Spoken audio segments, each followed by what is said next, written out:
Njihuni me 5 shenja që ju japin duart kur keni probleme me tiroiden. Kur duart tuaja janë vazhdimisht të ftohta, kjo mund të nënkuptojë mungesë të rrjedhjes së gjakut.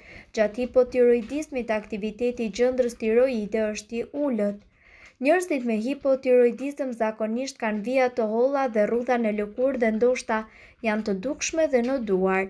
Hipotiroidizmi jep lëkurës një ngjyrë të verdhë. Ndryshimi i ngjyrës është për shkak të reduktimit të hormoneve tiroide dhe zakonisht shihet në pëllëmbët e dorës.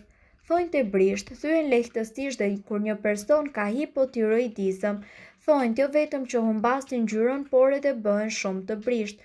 Mungesa e rrjedhjes së gjakut në gjymtyrë është kryesisht përgjegjëse për këtë gjendje. Mungesa e rrjedhjes së gjakut në duar dhe në këmbë çon në përkeqësimin e mykut të thonjve. Kjo gjë quhet onikomikoz dhe karakterizohet nga hiperkeratoza e thonjve.